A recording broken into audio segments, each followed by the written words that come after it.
Assalamualaikum warahmatullahi wabarakatuh. Selamat malam semuanya. Selamat datang di praktikum modul 3 perencanaan produksi 1. Sebelum memulai praktikum, harus diketahui beberapa tujuan dari praktikum modul 3 ini. Yang pertama, mampu mengetahui teknik peramalan yang ada dalam sistem produksi. Yang kedua, mampu melakukan peramalan permintaan sebagai dasar pengambilan keputusan. Yang ketiga, mampu mengaplikasikan dan membandingkan hasil peramalan antar metode yang digunakan dalam sistem produksi. Beberapa landasan teori yang perlu praktikan ketahui dalam praktikum modul 3 ini. Pertama, ada perencanaan produksi. Perencanaan produksi merupakan aktivitas mengevaluasi fakta di masa lalu dan sekarang, serta mengantisipasi perubahan dan kecenderungan di masa mendatang untuk menentukan strategi dan penjadwalan produksi yang tepat guna mewujudkan sasaran memenuhi permintaan secara efektif dan efisien. Beberapa aktivitas dalam perencanaan produksi, di antaranya merencanakan jenis produk yang akan diproduksi, kedua, jumlah produk yang akan diproduksi, kapan produksi akan selesai, dan material apa aja yang dibutuhkan dalam proses produksi. Selanjutnya, ada beberapa fungsi atau tujuan dari perencanaan produksi. Yang pertama yaitu meminimalisir berbagai risiko yang dapat ditimbulkan. Kedua, sebuah perencanaan harus didasarkan atas target-target atau prioritas yang ingin dibangun. Ketiga, sebuah perencanaan tuh harus memberikan keyakinan kepada perusahaan. Dan yang keempat, mampu memberikan kekuatan kepada berbagai peristiwa yang akan terjadi. Lalu peramalan. Peramalan adalah proses untuk memperkirakan berapa kebutuhan di masa yang akan datang. Kebutuhan itu meliputi ukuran kuantitas, kualitas, waktu, dan lokasi yang dibutuhkan dalam memenuhi permintaan barang dan jasa. Selanjutnya ada kegunaan dari peramalan. Kegunaan dari peramalan itu yaitu sebagai alat bantu dalam perencanaan yang efektif dan efisien. Yang kedua, untuk menentukan kebutuhan sumber daya di masa mendatang. Dan yang ketiga, untuk membuat keputusan yang tepat. Peramalan permintaan sendiri itu usaha perusahaan sebagai dasar dalam mengambil keputusan strategis untuk kelangsungan usahanya. Langkah-langkah dari peramalan, yang pertama, menentukan tujuan dari peramalan. Yang kedua, memilih item independent demand yang akan diramalkan. Yang ketiga, menentukan horizon waktu dari peramalan. Yang keempat, memilih model-model peramalan. Yang kelima, memperoleh data yang dibutuhkan untuk melakukan peramalan. Yang keenam, validasi model peramalan. Yang ketujuh, membuat peramalan. Yang kedelapan, implementasi hasil-hasil peramalan. Dan yang kesembilan, memantau keandalan hasil peramalan. Jenis-jenis peramalan dapat dikelompokkan menjadi tiga macam. Yang pertama, menurut sifat penyusunnya. Yang kedua, menurut jangka waktu ramalan yang disusun. Dan yang ketiga, menurut kategori jenis data yang digunakan. Berdasarkan sifat penyusunnya, itu dibedakan menjadi dua macam, yaitu peramalan subjektif dan peramalan objektif. Kalau menurut jangka waktu, itu dapat dibedakan menjadi peramalan jangka pendek dan peramalan jangka panjang. Sedangkan peramalan menurut kategori data yang digunakan itu bisa dibedakan menjadi dua, ada kualitatif dan kuantitatif. Di dalam peramalan terdapat beberapa pola. Yang pertama ada pola data horizontal, kedua pola data musiman, ketiga pola data siklis, dan yang keempat pola data tren. Pola data tren ini terjadi apabila terdapat kenaikan atau penurunan dari data secara gradual. Dan biasanya ini dalam kurun waktu yang panjang. Yang kedua ada seasonality atau musiman. Musiman ini biasanya datanya berulang. Ini seperti ini. Lalu ada cycle, yang cycle atau siklus ini pola data yang terjadinya setiap beberapa tahun. Jadi dapat digambarkan sebagai berikut. Yang terakhir ada pola data horizontal apabila data tersebut berfluktuasi di sekitar nilai rata-rata yang tetap. Seperti ini, pola data horizontal. Lalu metode peramalan sendiri, tadi ada dua, ada metode peramalan kualitatif dan metode peramalan kuantitatif. Metode yang kualitatif ini disebabkan oleh data yang tidak cukup representatif untuk meramalkan masa yang akan datang. Sedangkan metode kuantitatif ini didasari adanya data mentah disertai serangkaian kaidah matematis untuk meramalkan hasil di masa depan. Lalu di metode kuantitatif ini ada beberapa macam model. Yang pertama ada model-model regresi, kedua model ekonometrik, yang ketiga ada model time series analysis. Model regresi ini meramalkan suatu variabel yang memiliki hubungan secara linier dengan variabel bebas yang diketahui. Sedangkan model ekonometrik menggunakan serangkaian persamaan regresi, yaitu terdapat variabel yang tidak bebas yang menstipulasi segmen-segmen ekonomi seperti harga dan lainnya. Lalu model time series adalah memasang suatu garis tren yang representatif dengan data-data masa lalu. Metode peramalan time series ini ada peramalan naif, moving average, weighted moving average, dan peramalan eksponensial smoothing. Peramalan naif ini teknik peramalan yang mengasumsikan permintaan periode berikutnya sama dengan periode yang terakhir. Sedangkan peramalan moving average ini menggunakan rataan periode yang diinginkan, menggunakan sejumlah nilai dari data aktual historis untuk menghasilkan perkiraan. Sedangkan peramalan weighted moving average adalah konsepnya sama seperti moving average, tapi perbedaannya dalam weighted moving average ini menggunakan pembobotan. Lalu yang terakhir ada peramalan eksponensial smoothing, yaitu metode peramalan rataan bergerak dengan pembobotan di mana titik-titik data dibobotkan oleh fungsi eksponensial. Selanjutnya ada peramalan tren.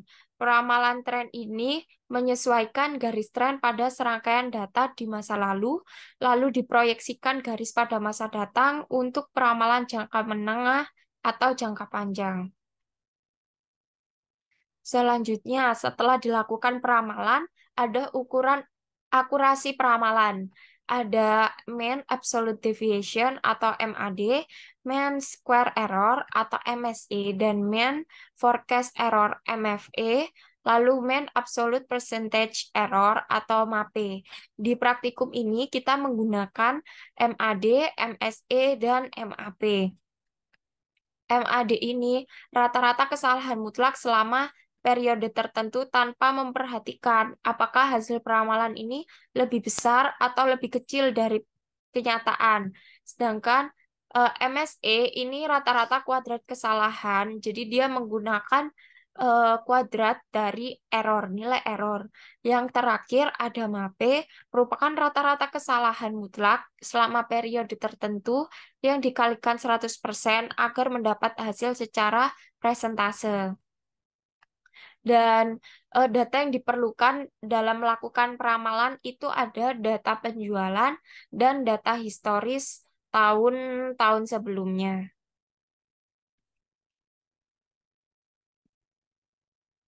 Oke, selanjutnya kita masuk di perhitungan.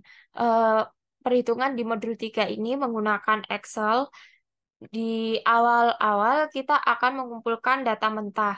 Data mentahnya itu eh, yang di video ini sebagai contoh aja ya. Jadi kita kumpulkan ada 6 periode dengan 6 permintaan data aktual. Permintaan aktual pada periode pertama ada 900 unit, yang periode kedua 830 unit, periode ketiga 870 unit, Yang keempat ada 850 unit, yang kelima ada 920 unit, yang keenam ada 840 unit. Lalu kita meramalkan yang ada pada periode 7. Kalau kita jumlahkan, total permintaan aktual ada 5.210 unit. Lalu kita tampilkan dengan menggunakan grafik. Di sini dapat dilihat. Dari grafik permintaan aktual ini menunjukkan pola data horizontal, sehingga metode peramalan yang bisa digunakan atau yang cocok untuk data horizontal adalah peramalan menggunakan ini time series. Dan metode time series itu ada yang pertama SES, single exponential smoothing, kedua naif, moving average, dan weighted moving average. Kita mulai dari yang pertama, di single exponential smoothing.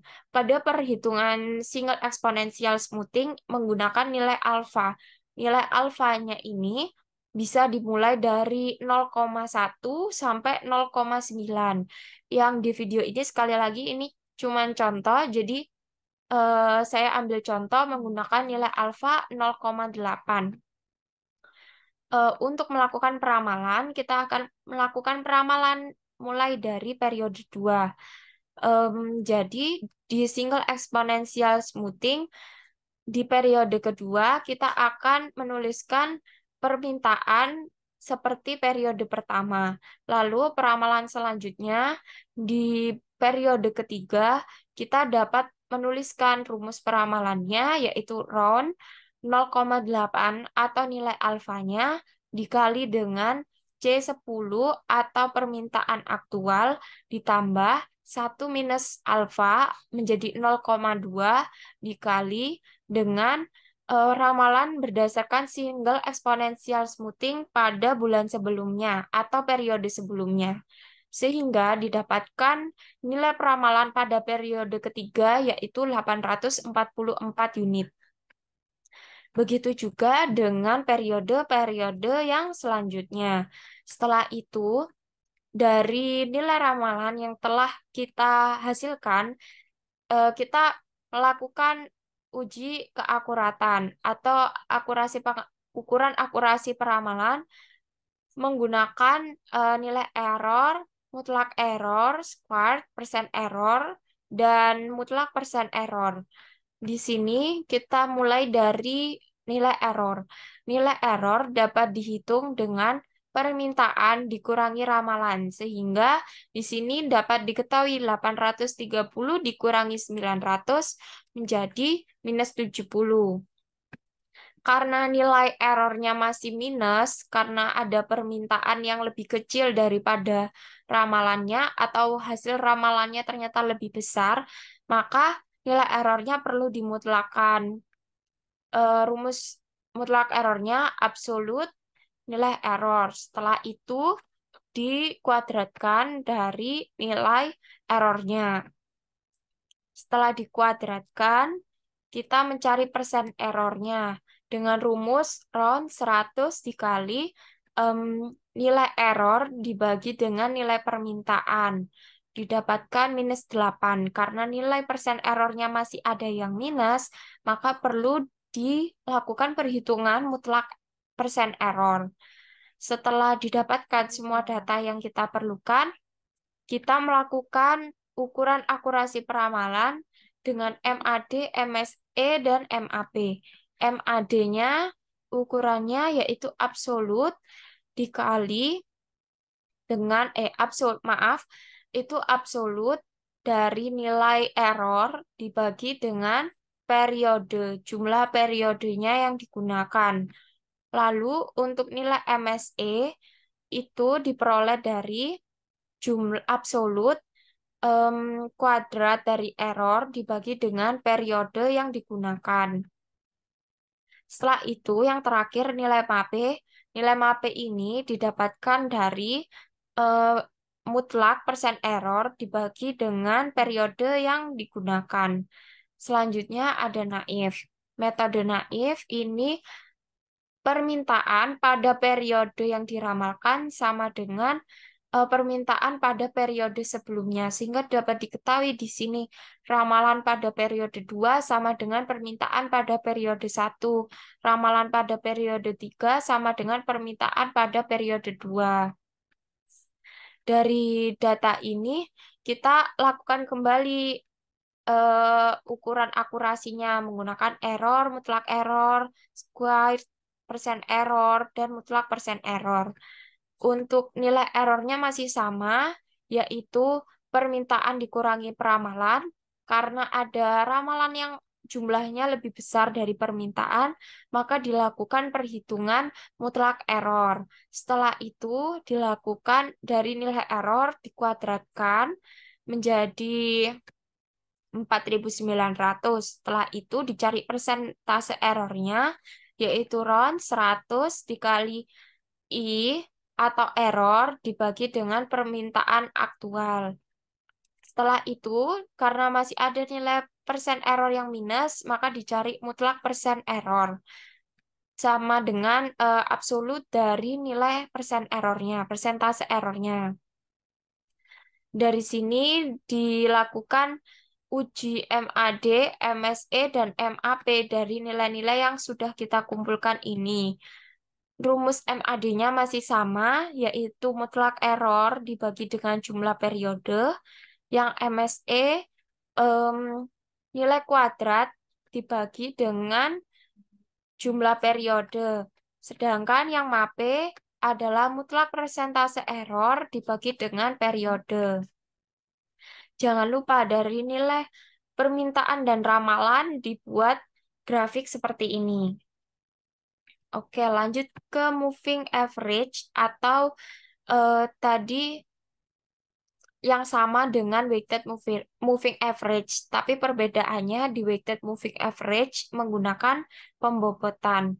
Selanjutnya di moving average ini karena rataan yang kita gunakan adalah 3 bulan, jadi 3 bulan ini dikosongi. Selanjutnya lanjut ke periode keempat. Di periode keempat ini kita baru mulai melakukan peramalan. Rumus dari moving average sendiri yaitu round dalam kurung average rata-rata dari periode 1, 2, dan 3.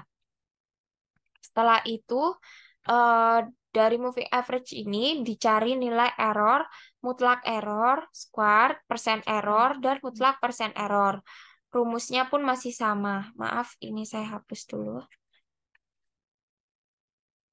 Untuk nilai errornya yaitu permintaan dikurangi ramalan. Hasilnya masih sama, ada yang minus, sehingga perlu dimutlakan. Setelah dimutlakan, nilai error tersebut dikuadratkan. Setelah itu dicari persentase errornya. Persentase error yaitu round 100 dikali I atau error dibagi dengan permintaan aktual. Karena hasilnya masih ada yang minus, maka perlu dimutlakan.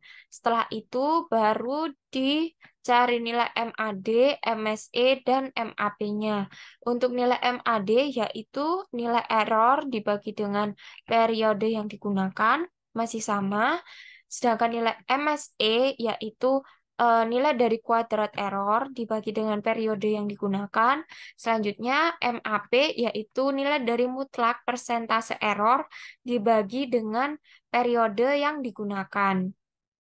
Jumlah periode yang digunakan. Selanjutnya ke weighted moving average. Nah, di sini sama-sama menggunakan rataan 3 bulan. Jadi kita mulai peramalan di periode keempat. Lalu yang di periode keempat ini, kalau dilihat dari rumusnya, maka ada pembobotan 3, 2, dan 1. Maka round dikali 3, 3 dikali dari permintaan bulan yang mendekati, karena kita mulai dari periode keempat, berarti bulan yang mendekati itu periode ketiga. 3 dikali permintaan aktual pada periode ketiga, ditambah 2 dikali pada permintaan periode kedua dan 1 dikali pada permintaan aktual periode ke-1. Setelah itu dibagi 6. 6 dari mana? 6 adalah jumlah bobotnya. Jadi 3 tambah 2 tambah 1. Setelah didapatkan ramalan berdasarkan metode weighted moving average, dicari nilai errornya, yaitu permintaan dikurangi ramalan. Karena masih ada yang minus, kita mutlakan biar nilainya menjadi positif. Lalu di squared menjadi nilai errornya dikuadratkan. Setelah itu dicari nilai persentase error. Persentase errornya 100, round 100 dikali em, error dibagi dengan permintaan. Setelah itu, karena masih ada yang minus, maka nilai persentase error perlu dimutlakan. Setelah didapatkan semua nilainya, maka bisa dilakukan perhitungan MAD, MSE, dan MAP. Nilai MAD diperoleh dari em, nilai error dibagi dengan nilai B14 adalah periodenya, jumlah periodenya. Setelah itu, untuk MSE adalah nilai dari kuadrat, error kuadrat dibagi dengan jumlah periode. Setelah itu, untuk MAPE adalah mutlak persentase error dibagi dengan jumlah periode yang digunakan. Oke, selanjutnya setelah ini semua diketahui MAD, MSE, dan MAP, kita melakukan analisa forecast. Di analisa forecast ini, kita akan membandingkan dari metode yang kita gunakan, mana uji kesalahan yang paling kecil. Dari keempat metode yang kita gunakan, dapat diketahui dari tampilan ini bahwa metode moving average yang uji kesalahannya paling kecil. Jadi, em, selanjutnya dilakukan verifikasi peramalan menggunakan metode moving average untuk melihat apakah peramalan dengan menggunakan metode moving average ini layak untuk digunakan atau tidak. Dari sini dapat diketahui ada perhitungan baru, yaitu perhitungan MR, rata-rata MR, BKA, dan BKB. Untuk MR sendiri, itu rumusnya absolut dari ramalan pada periode tersebut dikurangi permintaan pada periode tersebut. Lalu dikurangi ramalan pada periode sebelumnya, dikurangi permintaan pada periode sebelumnya. Setelah itu, dicari rata-rata MR, yaitu jumlah dari periode dibagi, rata-rata MR adalah jumlah dari MR dibagi jumlah periode dikurangi 1. Setelah itu, dicari nilai BKA. BKA adalah nilai dari rata-rata MR dikali 2,66. Sedangkan untuk batas bawah itu nilai rata-rata MR dikali dengan minus 2,66. Sehingga dapat dikelompokkan untuk nilai error BKA dan BKB di sebelah kanan ini dan ditampilkan dalam sebuah grafik verifikasi peramalan. Dapat dilihat bahwa untuk data yang diramalkan ini masuk ke dalam BKA dan BKB, sehingga dapat dipastikan bahwa metode moving average ini layak untuk digunakan sebagai peramalan karena memberikan datanya masih masuk ke dalam BKA dan BKB. Mohon maaf apabila ada penjelasan dari saya yang kurang dipahami. Sekian, terima kasih. Wassalamualaikum warahmatullahi wabarakatuh.